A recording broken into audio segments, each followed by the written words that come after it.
Estamos em Malaquias, hoje nós começamos o capítulo 2, mas na verdade nós estamos numa sequência entre o final do capítulo 1 e o capítulo 2. Porque as divisões de capítulos, como nós sabemos, não é uma divisão original, Malaquias não separou em capítulos. O que faz uma divisão no livro de Malaquias são essas controvérsias, essas disputas. Deus está com uma disputa, com várias disputas que todas fazem parte mais ou menos do mesmo sentido, mas são várias disputas entre Deus e seu povo, quer dizer, são questões, são controvérsias. O povo tem controvérsia com Deus, como no início do primeiro capítulo, que eles achavam que Deus não os amava. Mas, na verdade, Deus está com várias disputas com o seu povo, porque o povo não está correspondendo, o povo não está realmente amando e adorando a Deus. Então, no capítulo 1, versículo 6, começa essa segunda disputa, a segunda controvérsia, e ela continua até o capítulo 2, versículo 9. Então, nós estamos aqui com continuação dessa segunda disputa. É um pouquinho diferente, mas faz parte da mesma disputa. No capítulo 1, do versículo 6 até o versículo 14, Deus está falando mais sobre o culto, a adoração, o que eles estavam oferecendo a Deus. E o ponto que mais aparece aqui eram os sacrifícios, né? Que tipo de sacrifício eles estavam oferecendo a Deus. Mas Deus se dirige, desde o início aqui, ele se dirige aos sacerdotes. Malaquias 1, no final do versículo 6, que é quando ele começa a falar, olha, o filho honra o pai, até o escravo honra seu senhor, mas vocês me reconhecem como senhor, vocês me reconhecem como pai, mas não têm essa mesma atitude. Exploramos bastante isso aí, mas ele fala, assim diz o Senhor dos Exércitos, a vós, ó sacerdotes. Então, ele se dirige aos sacerdotes, mas o povo também tinha culpa nisso, e ele vai falar sobre isso, que no versículo 14 ele fala que a pessoa que faz um voto a Deus e promete cumprir o voto para agradecer a Deus pela resposta, ele oferece algo inferior.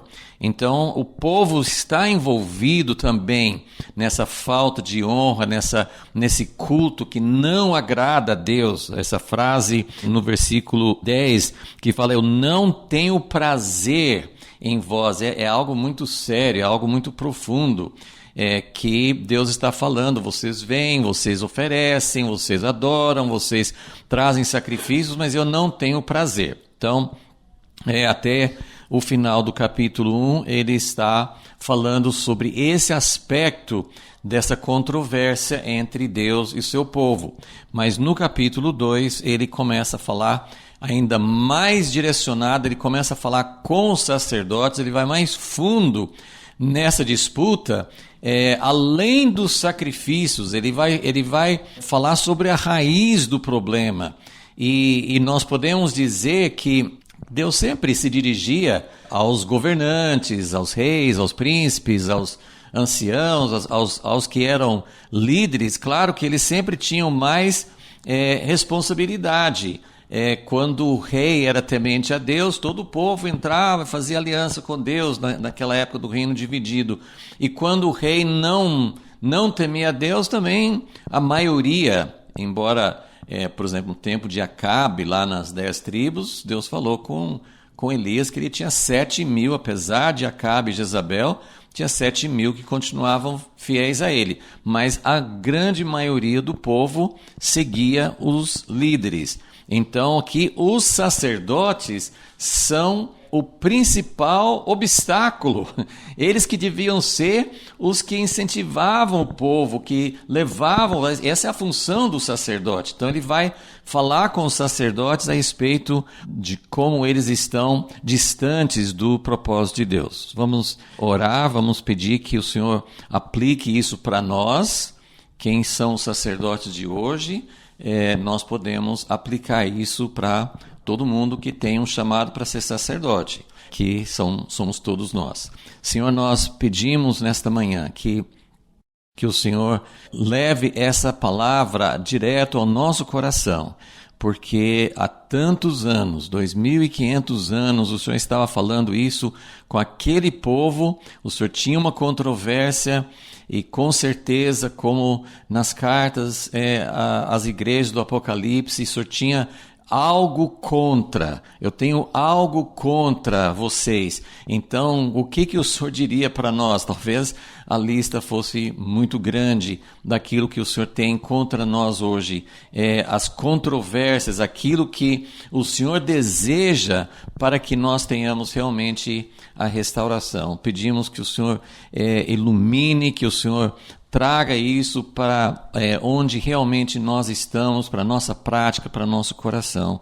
E pedimos isso em nome de Jesus. Amém. Vamos lembrar sempre, pelo menos de vez em quando, né? Vamos lembrar do nosso contexto histórico. Por que nós estamos estudando Malaquias?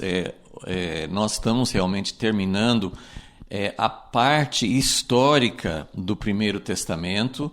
Nós não estudamos na nossa sequência todos os livros do que nós chamamos Antigo Testamento, mas nós seguimos uma sequência da história. E Malaquias está no final e realmente ele representa o último livro escrito, o último documento escrito antes da nova aliança, antes da primeira vinda de Jesus.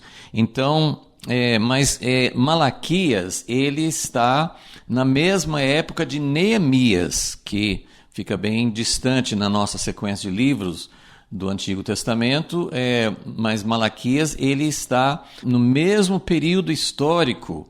E ele fala sobre as mesmas coisas do último capítulo de Neemias, Neemias 13. Ele estava exatamente nesse período em que Neemias também ficou horrorizado quando ele se ausentou por um tempo e voltou para Jerusalém. Não sabemos quanto tempo ele ficou distante, mas quando ele voltou, porque ele tinha sido um instrumento de Deus para trazer restauração, que nós chamamos esse período de história de restauração, porque foi o período que veio depois do cativeiro na Babilônia.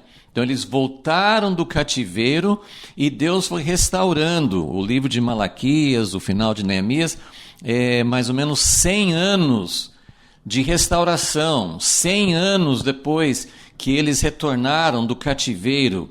Então esse é o período, e nós vimos como várias coisas foram restauradas, né? Eles começaram com o altar, com o templo. Depois, no tempo de Neemias, eles reconstruíram os muros da cidade de Jerusalém. Neemias e Esdras estiveram muito envolvidos em restaurar não só as construções, a edificação do templo, os muros da cidade de Jerusalém, mas além disso, eles estavam buscando, porque é isso o que Deus queria, a restauração da aliança. Nós vimos aí em Neemias 8, 9, 10, como houve uma restauração da aliança, restauração do sacerdócio, restauração do povo se arrependendo, restauração de observar as festas, as celebrações, restauração do povo na cidade de Jerusalém, das funções, cantores, porteiros, tantas coisas que foram sendo restauradas. Mas o grande problema, e nós vamos ainda falar sobre isso no final dessa etapa de restauração, mas é muito importante ver que era um período de restauração. Os profetas, Isaías, Jeremias, Ezequiel, e vários profetas menores, Amós, Abacuque, tantos profetas falaram de voltar do cativeiro e ter uma restauração plena. Uma restauração de tudo, da glória, do reinado, da vitória de Israel sobre seus inimigos, da prosperidade, da paz, da habitação de Deus, que era o principal. Então os profetas falaram a respeito da verdadeira restauração. E quando termina o livro de Neemias, que Esdras e Neemias são os dois livros que contam a história da restauração. Então, quando termina o livro de Neemias, termina numa nota triste.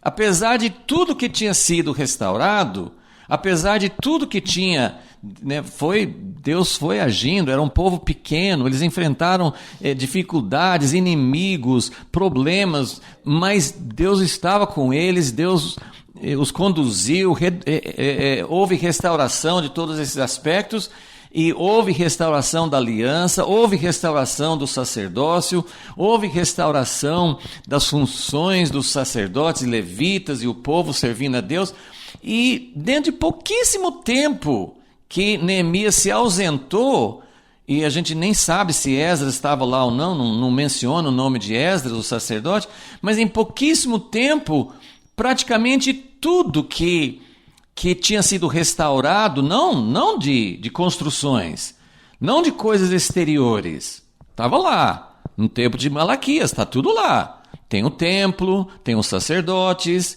tem a cidade de Jerusalém, todo mundo está lá, mas o essencial, o que tinha causado o cativeiro, o que causou o declínio, estava acontecendo novamente, porque eles estavam perdendo a aliança, o coração para Deus. E os próprios sacerdotes que estavam lá cumprindo suas funções, eles estavam distantes de Deus. Eu vou ler só um versículo no finalzinho de Neemias 13, porque eu acho importante a gente ter essa conexão entre Malaquias e Neemias, para entender que Malaquias, o profeta, ele está falando exatamente, está atacando exatamente os mesmos problemas que Neemias chegou e ficou horrorizado, até brigou, bateu em alguns deles, ele foi muito enérgico. O que vocês estão fazendo?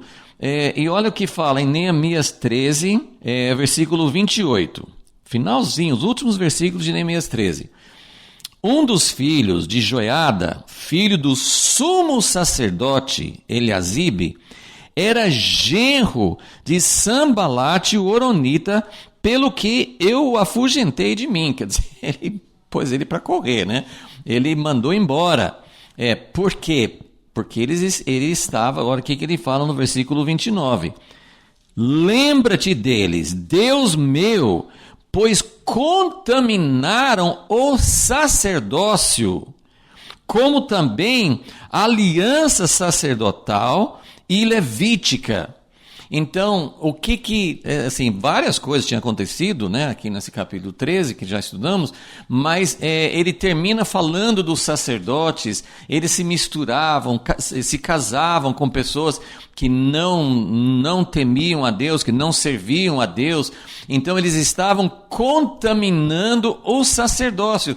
Ora, se o sacerdócio é contaminado, isso coloca realmente em risco, isso coloca para perder toda a aliança do povo com Deus, porque os sacerdotes, eles eram os guardiões da sacerdote, eles eram as pessoas que ajudavam, a função deles, que não, né, Deus vai falar através de Malaquias, é o nosso assunto hoje, a controvérsia de Deus com relação ao culto, a controvérsia de Deus por causa dos sacrifícios desprezíveis que eles ofereciam, algo inferior, algo que não servia mais para ninguém, ofereciam para Deus. aquilo que eles não podiam vender, aquilo que eles não podiam usar para outro fim. Então, né, não serve mesmo para nada, vou oferecer para Deus. Então, isso Deus fala no capítulo 1. Mas no capítulo 2, ele começa a falar sobre os sacerdotes, porque o problema não é só o sacrifício, o problema é quem oferece o sacrifício. O problema está com o povo, sim, mas principalmente com os sacerdotes. E então essa ligação com Neemias é importante, porque Neemias também falou: vocês contaminaram o sacerdócio, como também a aliança sacerdotal e levítica. Tinha uma aliança, e exatamente sobre essa aliança que Deus vai falar agora com os sacerdotes por meio de Malaquias. Então vamos lá, Malaquias capítulo 2, lembrando então que isso faz parte dessa mesma controvérsia que começou em Malaquias 1:6, mas agora sim, ele vai se dirigir aos sacerdotes e vai falar mais do que os sacrifícios desprezíveis. Ele vai falar agora sobre a pessoa do sacerdote, o papel deles e o que eles estavam fazendo de errado. E quando, às vezes, os líderes falam, e claro que existem situações onde isso é verdade, às vezes o líder é temente a Deus, serve a Deus, busca a Deus, e o povo não quer, o povo não... Há sempre pessoas que estão ali, mas que não estão de coração. E os profetas falavam: não, olha, esse povo chega perto de mim com os lábios, mas o coração está longe. Jesus falou isso também em Mateus 15. Então tem esse aspecto do povo em geral, que está frio, que está distante da verdadeira aliança, mas geralmente o problema está com os sacerdotes, porque os sacerdotes foram chamados para ter essa função. O que é o sacerdote? Ele é alguém que fica entre Deus e o povo. Eu vou começar lendo aqui, mas isso sempre nos faz voltar lá para o início do sacerdócio, para a gente entender por que Deus escolheu sacerdotes. E vamos lembrar que o propósito de Deus é que todo o seu povo não só tem uma classe, não só que tem um grupinho de sacerdotes, mas que todos sejam sacerdotes. Então, vamos ler. Eu vou ler para a gente pegar assim, o contexto e o sentimento, mas nós vamos começar falando sobre um pouco sobre a história, a origem do sacerdócio e também a primeira reclamação. Lembra que assim, essa controvérsia, essa disputa, assim, esse diálogo de Deus com o seu povo, assim, Deus está reclamando, Deus está levantando questões, fala assim: olha, isso aqui está errado. E esse era o papel do profeta. O profeta tinha que chegar e dizer o que estava errado. Malaquias 2, versículo 1. Agora, ó sacerdotes, este mandamento é para vocês. Agora vou me dirigir especificamente, eu vou chamar a atenção de vocês. Se não o ouvirdes e não propuserdes no vosso coração dar honra ao meu nome, lembra que essa disputa começou assim, em Malaquias 1:6. Vocês não estão me honrando. Então, se vocês não ouvirem, não propuserem no seu coração dar honra ao meu nome, diz o Senhor dos Exércitos, enviarei a maldição contra vós e amaldiçoarei as vossas bênçãos. Quer dizer, eles tinham bênçãos, eles eram abençoados, eles tinham um chamado abençoado por Deus. E Deus está fazendo: eu vou transformar essa bênção em maldição. Aliás, sim, já as tenho amaldiçoado, porque vós não propondes isso no coração. Que primeiro ele fala: se vocês prestarem atenção, se vocês levarem a sério, se vocês realmente me buscarem de todo o coração, então vai continuar, eu vou abençoar. Mas aí ele já fala assim: se vocês não fizerem isso, eu vou amaldiçoar. E aliás, assim, eu já estou fazendo isso porque eu sei que vocês não estão propondo no coração. Versículo 3. Que Deus tá bem bravo. Olha o que ele fala no versículo 3. Eu vos reprovarei a descendência espalharei, Deus não está sendo muito delicado aqui, né? Espalharei esterco sobre os vossos rostos, o esterco dos vossos sacrifícios. Aqui ele conecta com aquela questão do sacrifício. E se você, não vou entrar nos textos que falam sobre isso, mas no livro de Levítico, que fala tudo sobre os sacrifícios, em Números, né, eles têm a instrução de que, mesmo no holocausto, nos animais que se ofereciam a Deus, tinha umas partes do sacrifício, dependendo do sacrifício, tinha umas partes que eram alimento para os sacerdotes, né, tinha umas partes da carne, umas partes do sacrifício, do animal, que eles podiam comer. Tinha uma parte que era queimada no altar, o holocausto era inteirinho, né? Não separava nada. Mas tinha uma parte do animal que era justamente a parte que não se aproveita, os excrementos, as partes assim que não serviam, eles tinham que tirar do animal antes de colocar no altar e levavam para fora do arraial, era eliminado, né? Não servia para nada. E Deus está falando, eu vou pegar esse excremento dos sacrifícios e eu vou jogar no rosto, vou esfregar no rosto de vocês, assim, para mostrar o quanto que Deus estava descontente. Assim, se vocês vão oferecer algo desprezível, se vocês vão me dar o resto dos restos, se vocês vão considerar que é canseira, que ele fala no capítulo 1, versículo 13, se vocês vão achar que é canseira estar na minha presença, se vocês vão achar que é uma obrigação, um tédio, uma canseira fazer essas coisas para mim, então eu também vou mostrar o quanto que eu estou descontente. Então vou espalhar esterco sobre os vossos rostos, esterco dos vossos sacrifícios, e juntamente com esse esterco, essa parte que ia ser levado para fora, vocês vão ser levados juntos, assim, porque vocês fazem parte de algo que não é agradável a Deus. É muito forte isso, né? Versículo 4: Então sabereis que eu vos enviei este mandamento, para que a minha aliança, aqui tem várias versões, talvez a linguagem original tenha sido difícil de entender, mas eu acredito que o sentido certo seja assim: então sabereis que eu vos enviei este mandamento, para que minha aliança continue com Levi. Então ele não estava querendo anular, ele está reprovando os sacerdotes do jeito que eles estavam agindo, ele está rejeitando o próprio sacerdote por causa do que ele está fazendo, mas ele não quer desfazer a sua aliança com Levi, com a tribo sacerdotal. E aí ele começa a falar dessa aliança, versículo 5. Minha aliança com ele, com Levi, foi de vida e de paz. Eu lhe dei ambas, vida e paz, para que me temesse.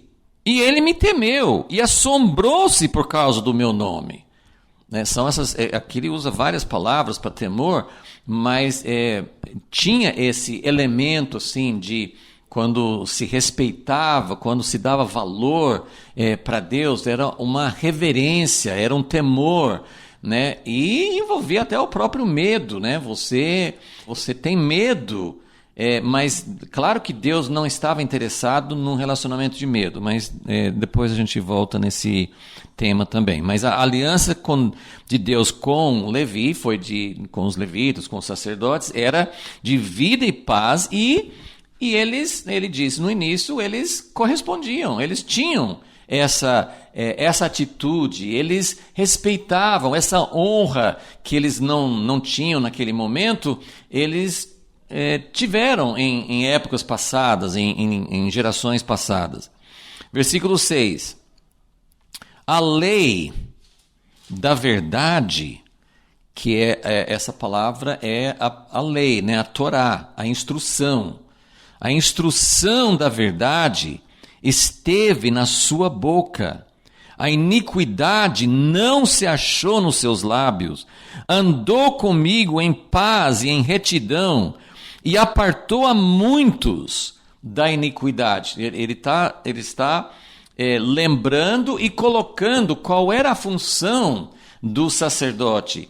E é interessante que quando nós pensamos de sacerdócio nos tempos antigos, na primeira aliança, assim, o que mais fala, né, nos livros de Moisés, nos livros de Levítico e vários livros, assim, vários escritos assim, na Bíblia que fala sobre a função do sacerdote, a gente associa muito o sacerdote com a função de oferecer sacrifícios. E eu até coloquei aqui nessa folha algumas coisas que ele fala nesse capítulo, e nesse capítulo aqui ele não fala. No capítulo 1 ele falou sobre sacrifícios. Então ele não está dizendo que ele não está omitindo, não está deixando de lado a função sacerdotal de oferecer sacrifícios. E o oferecer sacrifício era muito importante, né? Era uma coisa super importante. Quando você pensa em Jesus como grande sacerdote, o que Jesus fez? Ele era um sacerdote, intercedia, mas ele ofereceu o sacrifício que era ele próprio. Ele se ofereceu a Deus como sacrifício perfeito. Então, tem assim, esse chamado do sacerdote, essa lista aqui, eu estou pegando do capítulo 2 só para a gente entender aqui o que Deus está falando, o que Deus está reclamando sobre o que vem antes do sacrifício. E se você lembra que o livro de Hebreus, ele cita um salmo que ele fala assim que Jesus, antes de se oferecer a sua vida, de morrer na cruz, que foi o grande sacrifício dele como sacerdote, antes Jesus ele cumpriu as palavras do Salmo 40, que fala assim: eis-me aqui, ó Deus. No rolo do livro está escrito a meu respeito. Eu vim para fazer a tua vontade. Eu vim para ter comunhão, eu vim para ser um mensageiro, eu vim para fazer tudo isso aqui. Então, antes de ser, isso que eu estou dizendo, no capítulo 2, Deus está indo além, mais fundo do que no capítulo 1 de Malaquias. No capítulo 1 ele fala do culto, fala dos sacrifícios desprezíveis, mas agora ele está falando sobre a essência do sacerdote. Em termos de ministro, em termos de alguém que realmente vai fazer algo diante de Deus e do povo, a grande função dos sacerdotes era oferecer sacrifícios. Mas Deus já tinha falado: os sacrifícios que vocês estão oferecendo não me servem. Mas agora ele está dizendo assim, não me servem também porque não tem essa vida, não tem aquilo que tem que acontecer antes de oferecer um sacrifício. Então, isso que ele está dizendo. No versículo 6 ele fala, a lei, quer dizer, a instrução, a gente não pensa muito, a gente não tem muitos relatos nos livros históricos dos sacerdotes ensinando. Tem alguns relatos.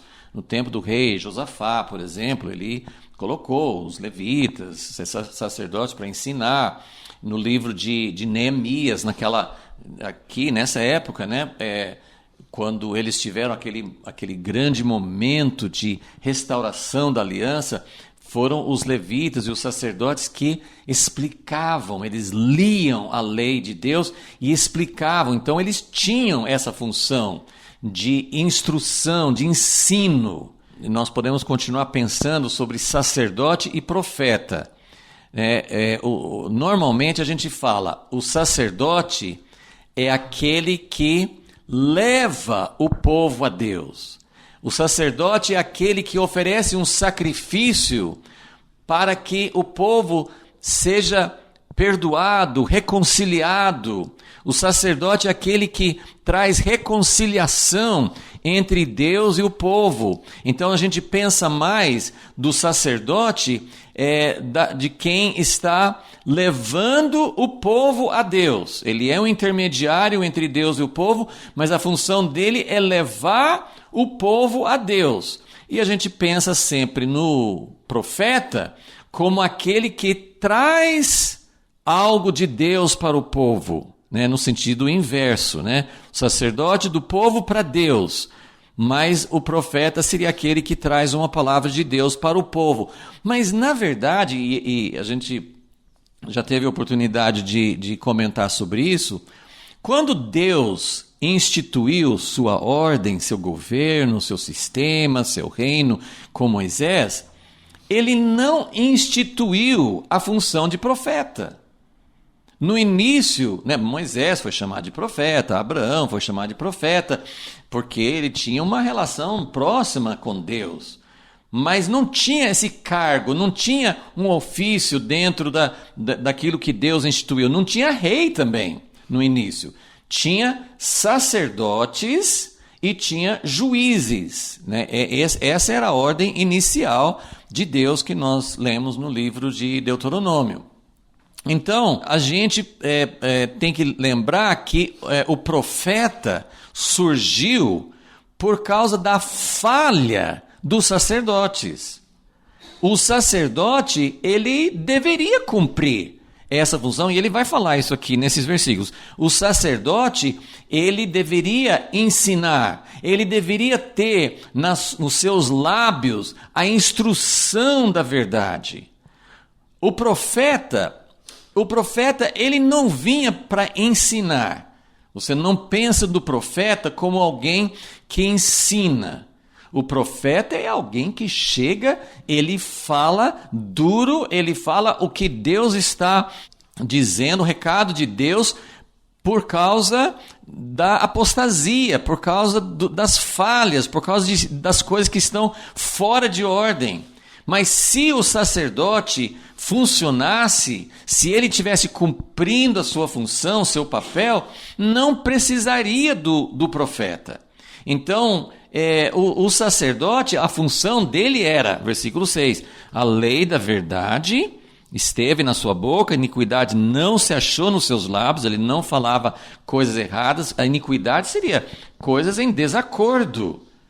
O que é iniquidade? É aquilo que está em desacordo com a vontade de Deus. Então, o sacerdote, ele representava Deus. Ele não só oferecia sacrifícios a Deus, mas ele também representava Deus. Ele ensinava. E olha o que fala o versículo 7.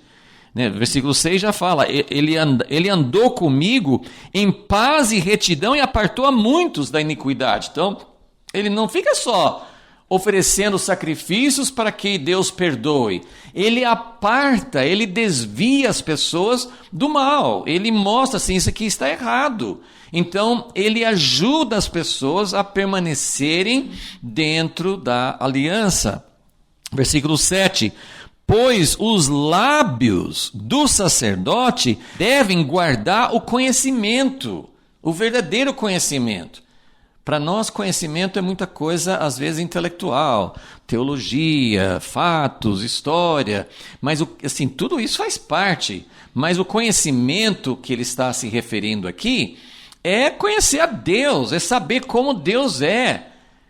Como que nós podemos conhecer Deus? Como que nós podemos saber como manter uma aliança com Ele? Como nós podemos realmente estar em comunhão com Deus? Então, os lábios do sacerdote devem guardar o conhecimento e da sua boca devem os homens procurar a instrução. Instrução é a lei, mas a lei é instrução. Outra vez, é uma palavra que, quando você fala lei, não pode fazer isso, tem que fazer aquilo, tem que observar certas coisas, tem que fazer, né, tem todos os regulamentos, o que se pode comer, não comer, como é que você faz, o sábado e assim por diante. Mas a palavra lei é instrução. A palavra lei é o que Deus quer nos ensinar a respeito dos seus caminhos.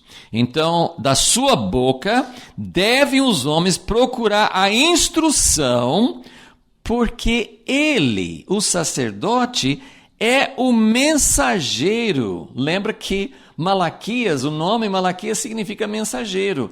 Tanto é que algumas, nós falamos no início, esse nome Malaquias, que a gente não tem em nenhum outro lugar na Bíblia, não cita por nome, cita referências que ele falou.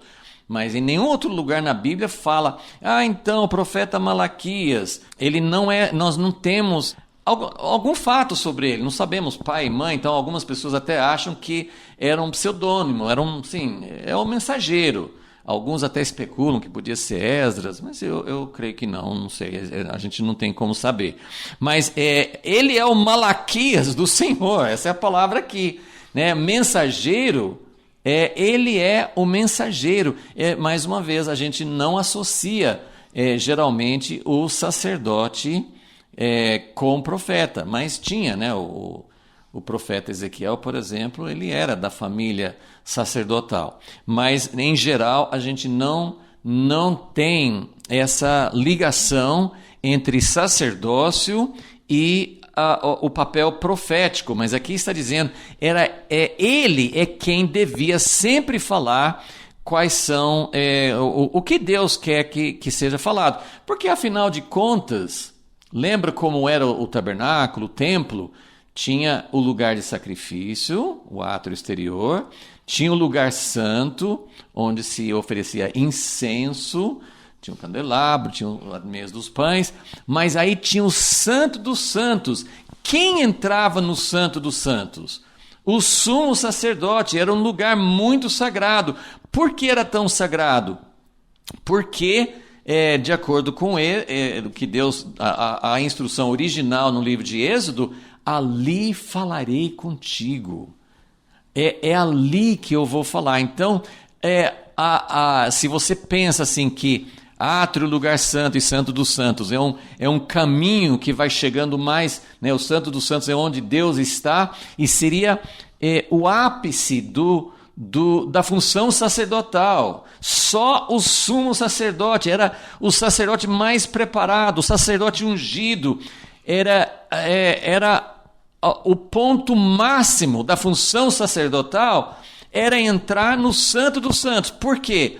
Porque ali era o lugar onde Deus poderia falar, mas na maioria das vezes tinha se tornado só um ritual, né? Uma coisa vazia. E vamos lembrar também que essa etapa de restauração que nós estamos estudando, esse período de restauração depois do cativeiro, foi um período muito importante. Deus cumpriu sua promessa de trazer os exilados, um pequeno grupo, né? Não eram todos, mas Deus cumpriu sua promessa de trazer um grupo dos exilados de volta para a sua terra. Deus manteve o povo na terra, preparando o caminho para a primeira vinda de Jesus, e houve essa restauração parcial.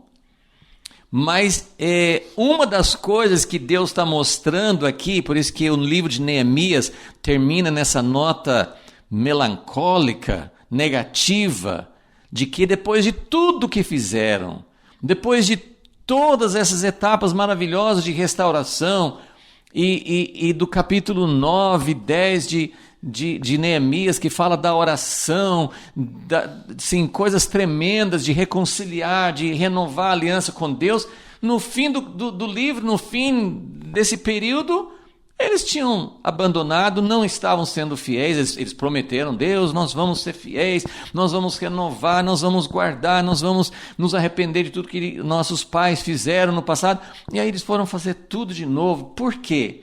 Porque sem a nova aliança não dá, não tem como. Então, isso Deus estava mostrando, ao mesmo tempo que ele estava passando por essas etapas de restauração para nos mostrar que ele quer restaurar toda a sua aliança e seu propósito para seu povo.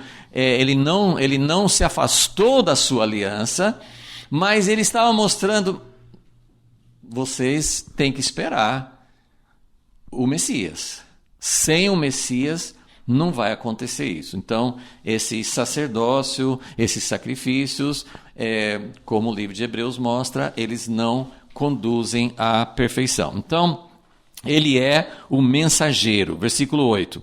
Mas vós vos desviastes, vós sacerdotes, vos desviastes do caminho, a muitos fizeste tropeçar. Era para eles desviarem as pessoas, para as pessoas não tropeçarem. Os sacerdotes tropeçavam e faziam os outros tropeçar.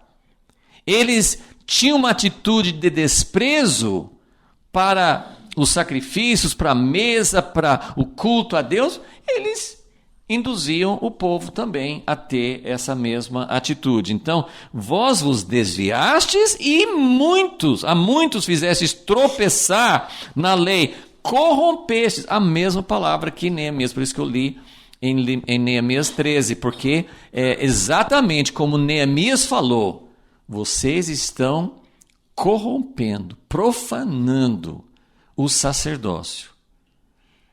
Isso é terrível. Isso não é um detalhe. Isso não é uma coisa pequena. Isso coloca em risco, isso coloca para perder toda a aliança, toda a restauração.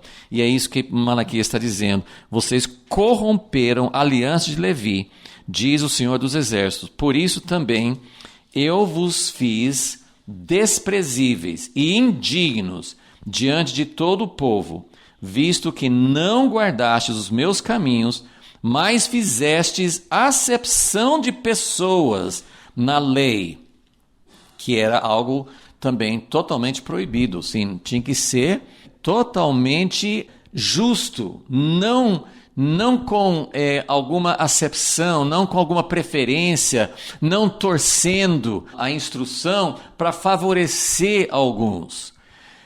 Então, eu vou lembrar apenas, eu não vou ler alguns desses textos, que são bem conhecidos, mas vamos lembrar aqui um pouco de como Deus queria que toda a nação de Israel todo o povo eles fossem sacerdotes.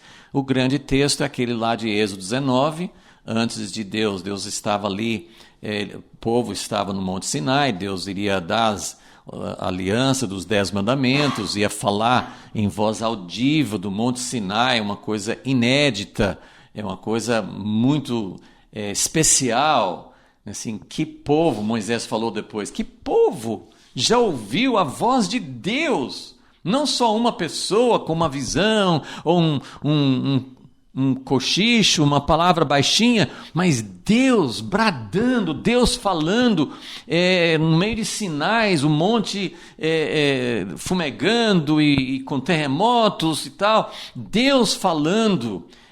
Mas antes deles terem essa experiência, que a gente, na nossa inocência, a gente gostaria, assim, eu acho que se perguntasse, eu gostaria de ter presenciado isso.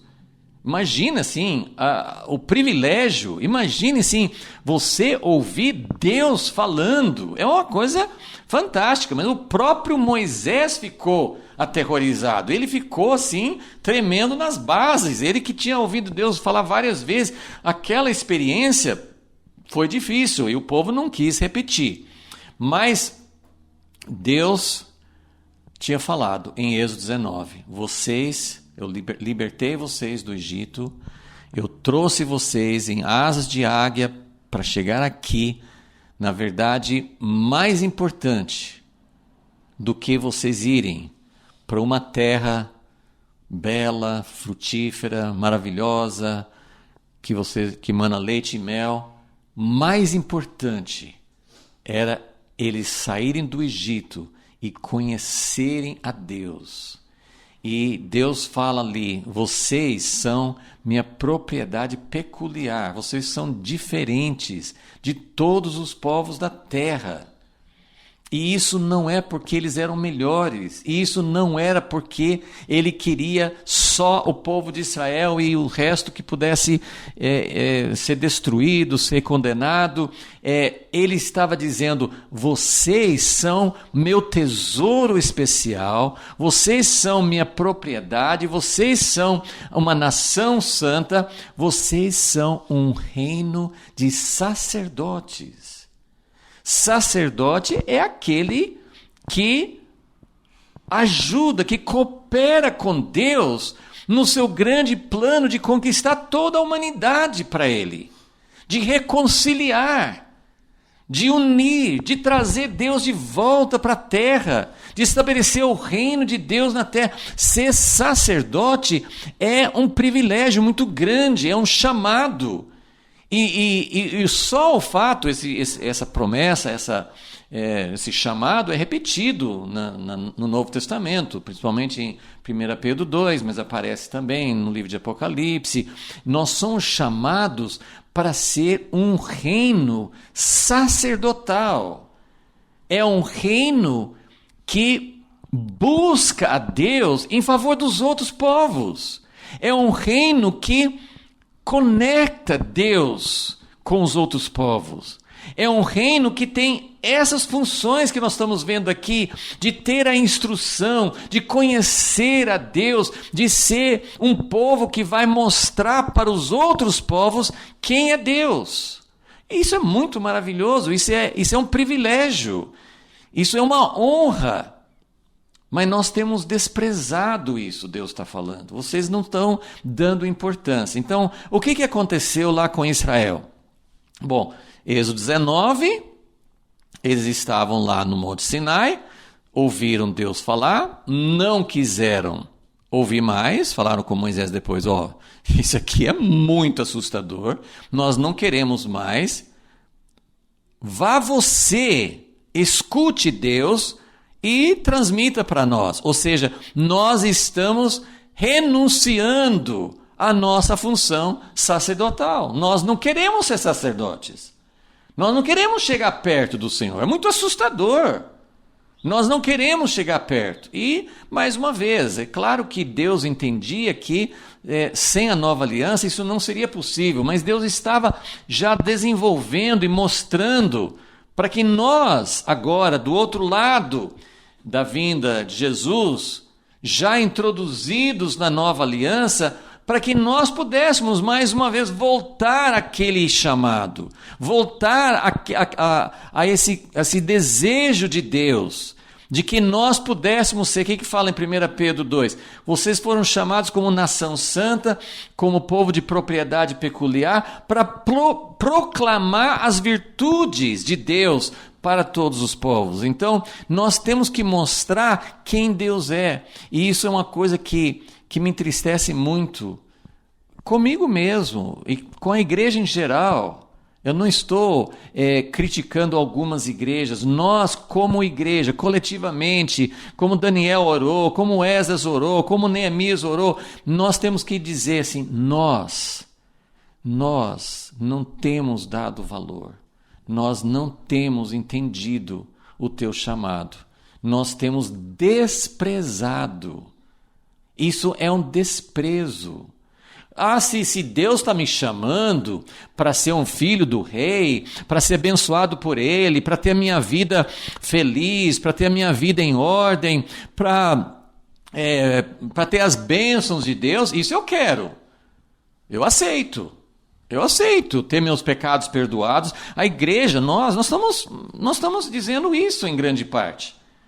Tudo bem, que maravilha, eu faço parte do povo de Deus, eu fui redimido, Jesus deu seu sangue, Ele me comprou, mas a gente não aceita esse chamado. E na verdade nós estamos mais ou menos fazendo o que o povo fez. Deus, a gente acha maravilhoso que o Senhor nos tirou do Egito. Mas a gente fica perguntando, cadê a terra que mana leite e mel? Eu não estou vivendo nessa terra que mana leite e mel. Então o povo reclamava, né? Não tem água, não tem comida, não tem assim, a terra está longe, se tem a terra tem inimigos. Então a gente não entende que Deus está nos chamando não para simplesmente nos satisfazer. Ele quer fazer isso porque Ele é Pai, Ele é maravilhoso, Ele vai resolver todas as nossas dificuldades e ansiedades e problemas, mas Ele quer nos chamar para o sacerdócio. Esse na Bíblia inteira é sempre o seu chamado. Então, eu vou ler só um texto em Deuteronômio 10, que quando Moisés estava recontando essa história, e tem uma história meio difícil para nós na Nova Aliança, porque Deus tinha chamado já, assim, era Moisés, né? Moisés reclamou com Deus lá no deserto, quando Deus chamou Moisés, em Êxodo 3. Moisés falou assim, mas eu não posso falar com o faraó, que eu não sou bom para falar, eu não sei falar. E aí Deus falou, seu irmão está chegando, ele pode falar junto com você. E Deus colocou Arão como sacerdote. Mas teve um momento em que Deus separou a tribo de Levi. E esse momento é recordado aqui, não com muitos detalhes, né? Mas em Deuteronômio 10, ele lembra, né, o que aconteceu naquele Monte Sinai, depois que o povo não quis ouvir a voz de Deus. Moisés subiu no monte, ficou 40 dias recebendo as tábuas da lei, recebendo as instruções do tabernáculo e tudo mais.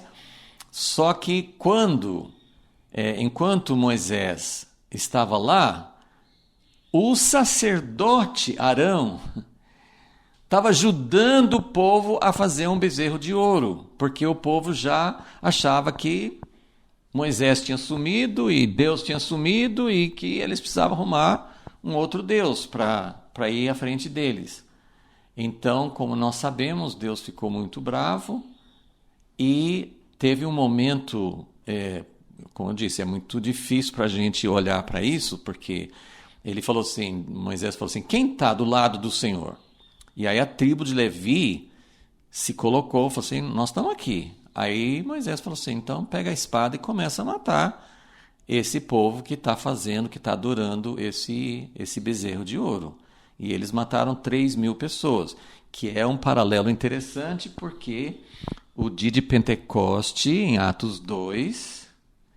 foi nessa época, o Monte Sinai, esse momento de dar a lei, a Bíblia não relaciona, não fala, era a festa de Pentecoste, mas depois que Deus instituiu a festa da Páscoa, a festa do Pentecoste, esse momento da aliança, das tábuas da lei, de Deus falar e do bezerro de ouro, era a época da festa de Pentecoste. Então, lá naquela aliança que eles não tiveram a nova aliança, não tinham no coração, e nem o sacerdote Arão tinha esse relacionamento com Deus, mas aí morreram 3.000 pessoas que estavam adorando o bezerro de ouro. No dia de Pentecoste, em Atos 2, Pedro anunciou a palavra e 3.000 pessoas se converteram. Então, olha como a nova aliança muda as coisas. Esses paralelos não são por acaso, né? São importantes para a gente entender. Mas o que eu quero salientar aqui é que a tribo de Levi, eles se colocaram, não foi uma tarefa fácil, foi uma coisa horrível ter que matar pessoas, dos irmãos deles, pessoas ali do povo de Israel. E em Deuteronômio 10, ele relaciona o momento em que Deus escolheu a tribo de Levi para ser uma tribo separada para ele. Porque ele está falando no início do capítulo 10, ele está falando que ele tinha que subir no monte de novo, depois do bezerro de ouro, escreveu de novo as tábuas da lei. E no versículo 8 ele fala o seguinte, Deuteronômio 10, versículo 8. Nesse tempo, o Senhor separou a tribo de Levi para levar a arca do Senhor, para estar diante do Senhor, para o servir e para abençoar em seu nome até o dia de hoje.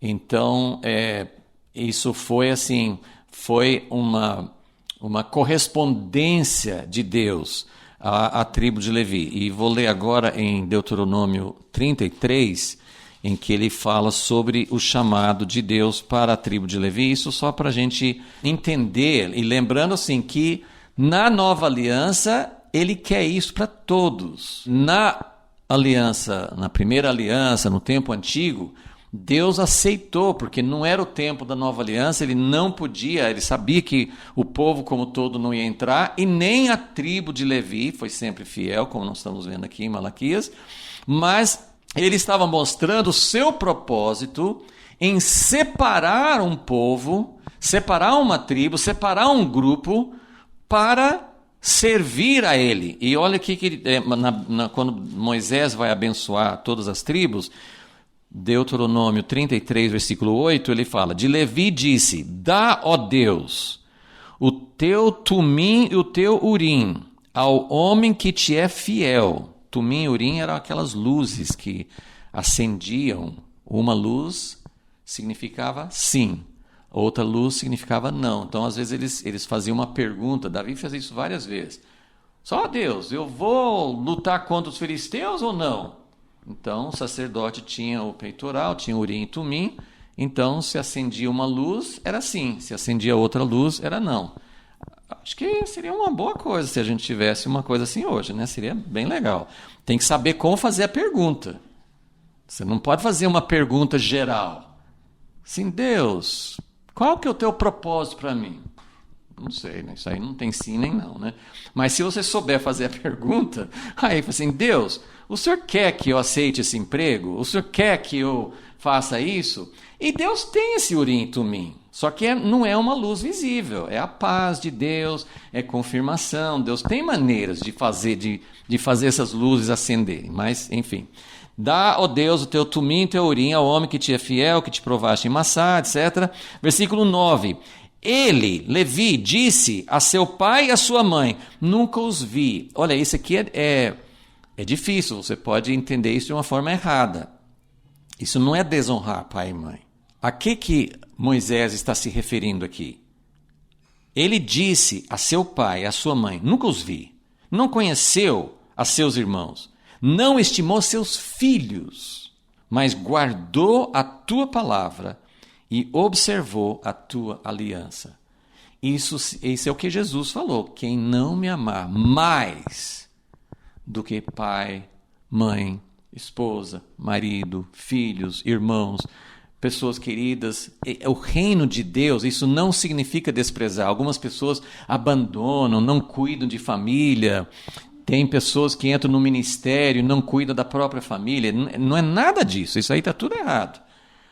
Mas o que ele está dizendo é que a fidelidade a Deus, a fidelidade à aliança com Deus, sentir o que Deus sente, é mais importante. Você não pode ouvir a voz de pai, mãe, filho, filha, irmão, irmã, esposa, marido. Você não pode ouvir a voz de alguém que incita você, que induz você a abandonar os caminhos de Deus, fazer algo que Deus não quer.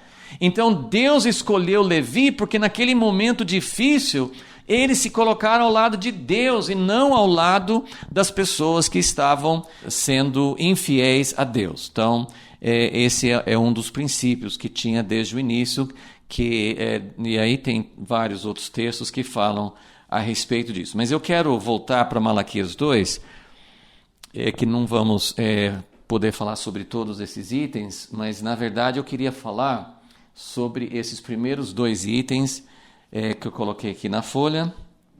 Vamos voltar para Malaquias,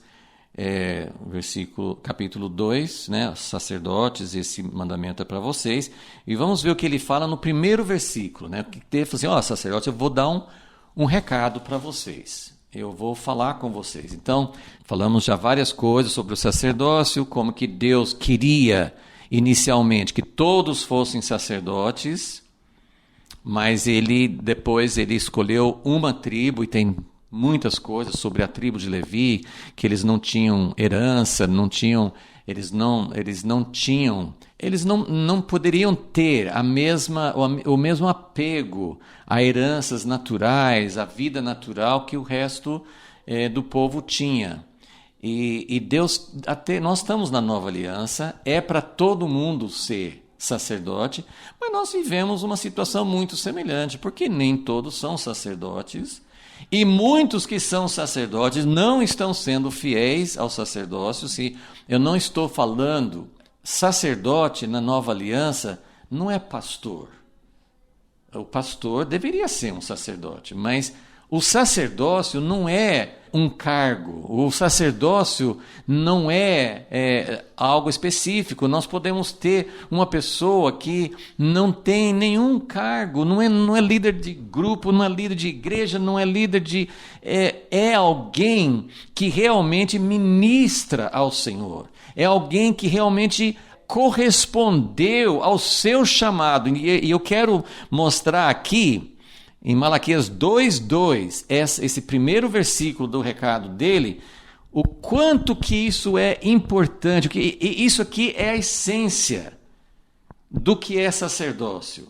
Eu falei que no capítulo 1 ele fala de sacrifícios, mas no capítulo 2 ele vai mais fundo. No capítulo 2 fala várias coisas. É para o sacerdote ser um instrutor, é para o sacerdote não ter parcialidade, não favorecer porque é meu amigo, porque... Não, ele tem que ser fiel a Deus, né? Ele tem que desviar as pessoas do mal, ele tem que ser um mensageiro de Deus. Mas antes de tudo isso, antes de qualquer outra coisa, é isso aqui, no capítulo 2, versículo 2. Se não o ouvirdes, pode ser que a sua tradução fale, se não obedecerdes. E é uma coisa interessante que, acho que a maioria já viu essa palavra, porque tem um texto em Deuteronômio 6 que fala a respeito de amar a Deus, né? Aquele mandamento que Jesus disse que é o maior de todos os mandamentos, né? Está em Deuteronômio 6, e que os judeus, eles repetem, o judeu religioso, do judeu, nem necessariamente ortodoxo, mas o judeu que considera sua relação com Deus, assim, vamos dizer assim, o mínimo dos mínimos, ele fazer essa oração, que é chamado Shema. Mas o que é Shema? Shema não é amar, porque lá em Deuteronômio 6 fala, o que o Senhor quer? Escutem aqui. Lembra? Antes de falar, amareis ao Senhor teu Deus com toda a tua força, com todo o teu coração, com todo o teu entendimento. Antes de falar isso, ele fala, ouve, ó Israel. Ouve, que é essa palavra Shema. Ouve, ó Israel. Mas, ok, então, Shema significa ouvir. Antes de você poder amar, você tem que ouvir. Você vai amar a um Deus que você não escuta a voz dele? O povo falou com Moisés, a gente não quer escutar, mas o que você falar a gente vai obedecer. Mas não dá para obedecer sem ouvir. Mas muitos textos, na verdade, eu não conferi exatamente isso, mas me parece que no hebraico, na verdade, não tem um verbo obedecer. O verbo obedecer é ouvir. Por isso que às vezes eles traduzem como ouvir e às vezes eles traduzem como obedecer. Mas aqui, se vocês não obedecerem, não, a tradução correta é ouvir. E ouvir, claro que não está falando sobre um dos 5 sentidos. Está falando sobre uma atitude. Olha, às vezes fala que Deus ouviu. Deus sempre ouve. Por que às vezes fala assim? Deus ouviu o clamor do povo no Egito. Deus ouviu a minha súplica. Deus sempre ouve. Mas há orações que realmente chegam ao coração de Deus, não porque ele é surdo, não porque ele tem acepção de pessoas, não porque ele é, às vezes, insensível, mas Deus ouve em certas condições. Quando o nosso coração realmente vai atrás de Deus.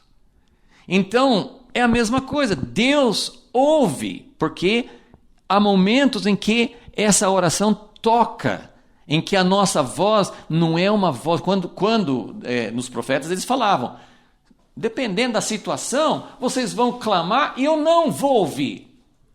Ele ouviu, mas ele não vai ouvir porque não chegou ao coração dele. Então, aqui ele está falando com os sacerdotes, vocês precisam ouvir. Mas não contente com essa primeira palavra, ouvir, ele fala uma segunda palavra. Se vocês não ouvirem, e aqui também vai ter várias traduções, alguns falam assim, dispor o coração. Eu gostei dessa tradução. Não propuserdes no vosso coração. Quando Davi passou o encargo para o seu filho Salomão, ele falou assim: coloque no seu coração, disponha o seu coração para conhecer a Deus. E às vezes fala assim de Josias, de alguns dos reis, assim, ele colocou no coração. Essa palavra significa, são duas palavras, propuserdes no coração. Coração é coração mesmo, e o propor é colocar. Eu posso colocar, eu tenho esse ato da minha vontade, claro que tem que ser tocado por Deus, mas é por isso que eu tenho que ouvir, chamar, mas ouvindo Deus, ouvindo o que Ele quer, ouvindo como Ele é, há necessidade de colocar isso no meu coração. Eu preciso realmente dizer assim: é isso que eu quero. As pessoas fazem isso, principalmente jovens, mas as pessoas em outras etapas da vida também. Mas o jovem, ele fica pensando, estudando, o que eu vou ser, qual que vai ser a minha vocação, o que eu vou estudar, e às vezes começa com ideia dos outros, às vezes começa com qual a profissão que dá mais dinheiro, mas às vezes a pessoa fala assim: puxa, isso aqui é algo, eu quero dar minha vida para isso, eu quero me dedicar, eu gosto de arte, eu gosto de esporte, eu gosto de ciências, eu gosto de estudar, eu gosto de investigar, alguma coisa desperta o coração, e às vezes a pessoa fala assim: eu gosto disso, mas... Né? As pessoas que se dedicam, por exemplo, à arte, à música, falam assim: eu gosto disso, mas isso não dá dinheiro, então eu vou ter que fazer outra coisa. Mas assim... há algo, às vezes, que conquista o nosso coração. E que você fala assim: eu nasci para isso. Mas isso aqui nós nascemos para ouvir Deus. Nós não nascemos para ser religiosos. Nós não nascemos para fazer parte de uma igreja ou de uma religião. Nós não nascemos para fazer parte de um culto. Nós nascemos para conhecer a Deus. Nós nascemos para ouvir. E quando Deus fala sobre honra, porque olha aqui, esse versículo 2, essa primeira parte do texto, né? Se não o ouvirdes e não propuserdes no coração, fazer o quê? Dar honra ao meu nome. E honra, a gente falou já com essa questão de sacrifício, porque Deus não é um tirano, Deus não é alguém que fala assim: se não me der uma coisa, ele quer o que tem valor para nós. Mas ele aceita, né, quando tinha o sacrifício de animais, ele falava: se a pessoa tem um boi, um bezerro, um novilho, né, que tinha mais valor, ou se não, pode ser uma ovelha, pode ser um cabrito, se não, pode ser uma pombinha.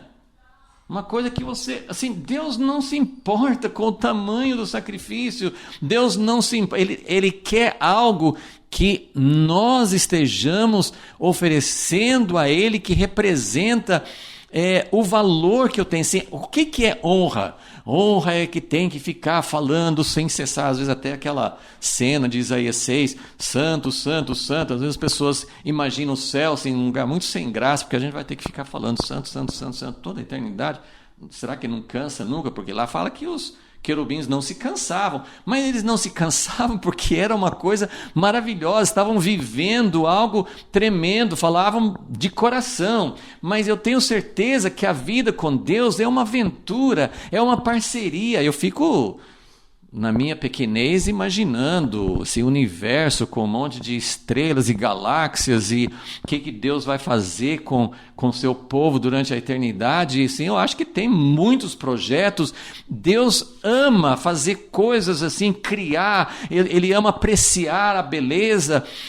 Deus, assim, essa honra não é uma coisa que se torne chata, uma coisa que cause tédio, ou que a gente tem que Deus quer ouvir a gente falando, o Senhor é grande, o Senhor é grande, o Senhor é grande. Ele quer algo que venha do coração. Então, quando ele fala, se você não ouvir e não propuser no seu coração, isso é uma expressão que ajuda a entender isso, acho que não é completo, mas uma expressão é levar a sério. Levar a sério. Se você não considerar isso como a pérola de grande valor, se você não considerar isso como o bem supremo, o bem máximo, não tem outra coisa maior do que isso. Isso é dar honra para Deus. Isso é valorizar. Quando você faz isso com sua esposa, quando você faz isso com seu filho, quando você tira um tempo, quando você mostra que, às vezes assim, não é um presente. Tem pessoas que são difíceis de dar presente. Tem pessoas assim, né? Eles falam das 5 linguagens de amor, tem pessoas que adoram receber um presente, é sempre muito bom mesmo, mas eu lembro assim que meu pai, por exemplo, ele não dava muito valor a presente. Ele dava muito valor a tempo de qualidade.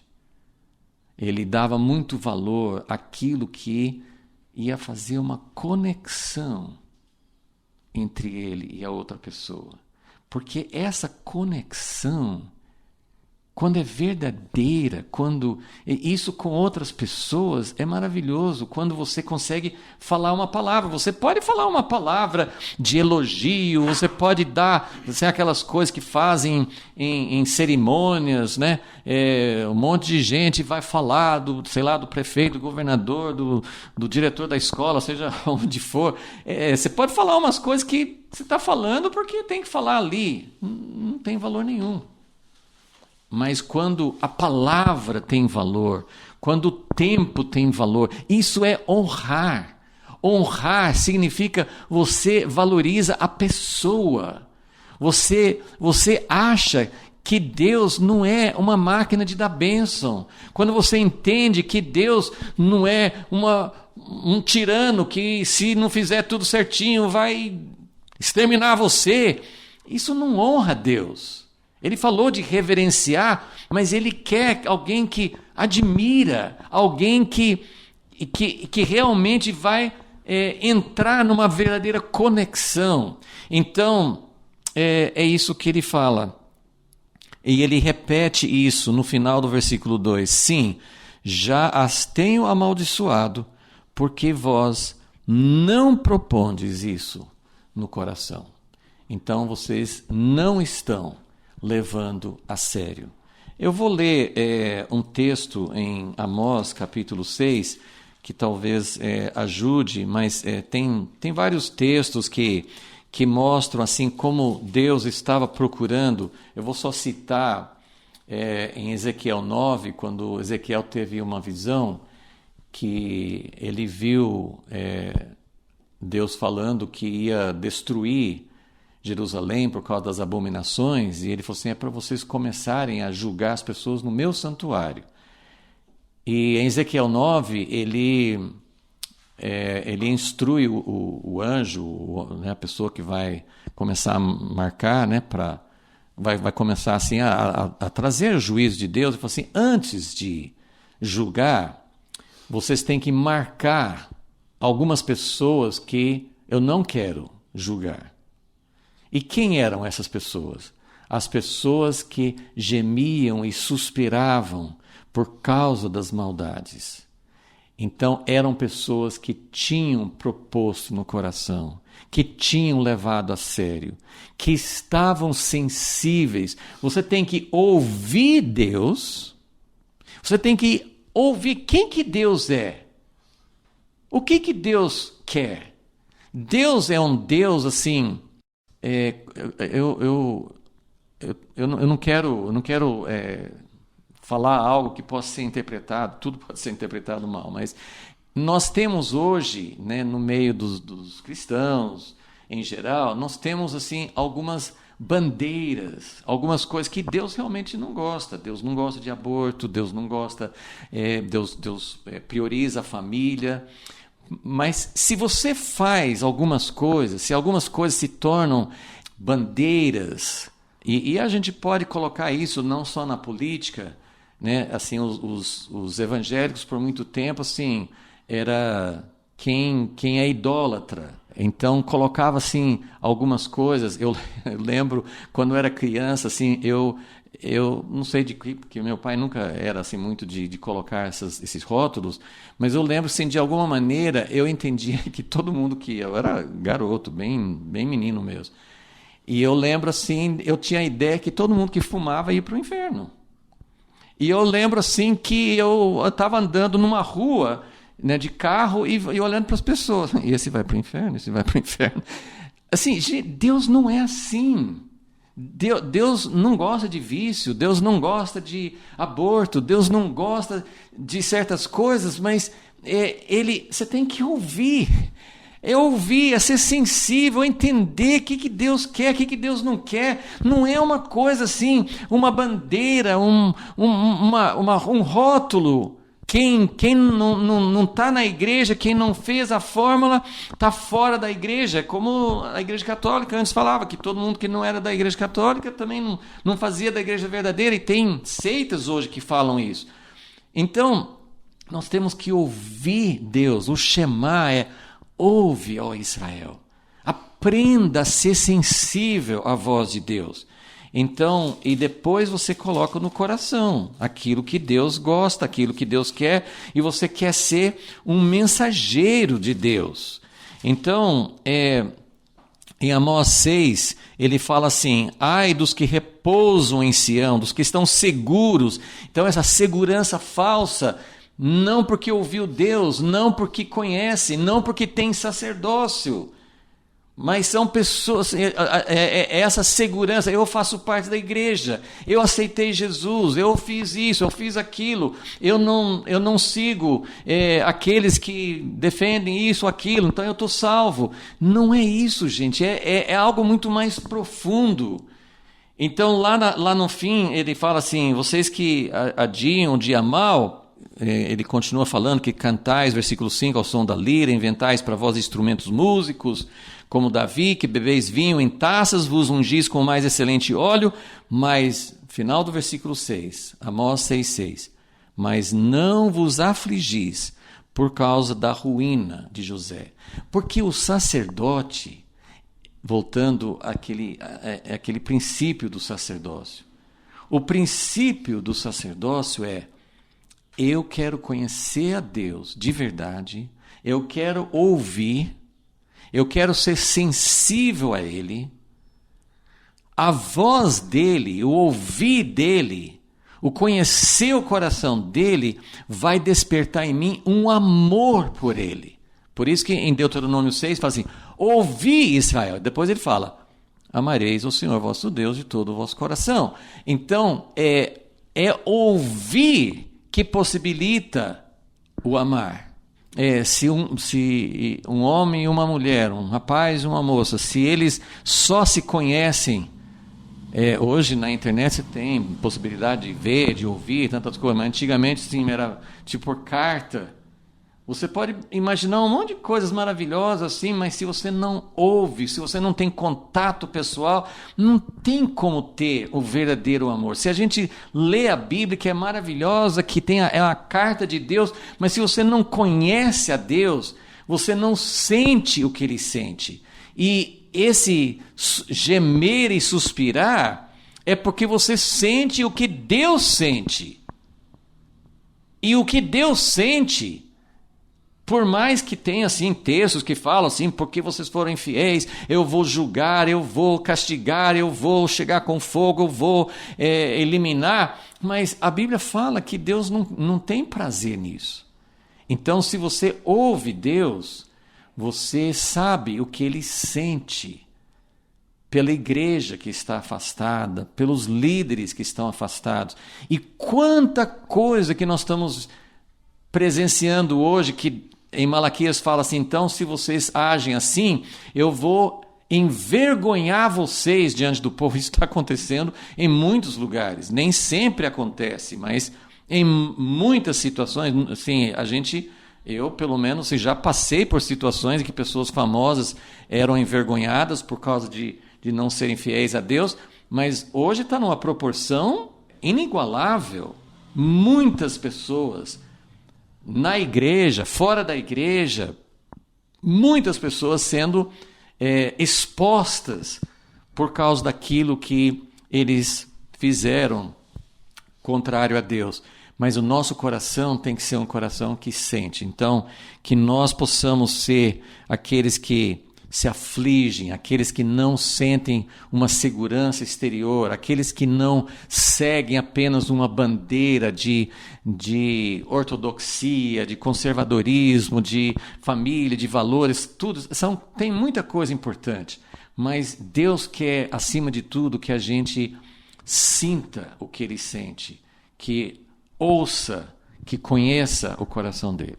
Senhor, nós queremos pedir isso, porque sabemos que, assim como os sacerdotes naquela época, nós também somos muito, muito falhos.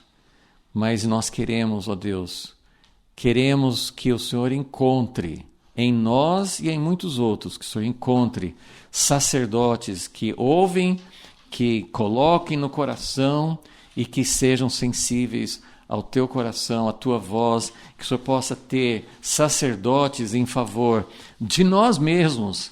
Era para a igreja ser um sacerdócio em favor do mundo. Hoje nós temos que ser sacerdotes em favor da própria igreja, mas que possamos ser pessoas que ouvem a tua voz. Pedimos isso em nome de Jesus. Amém.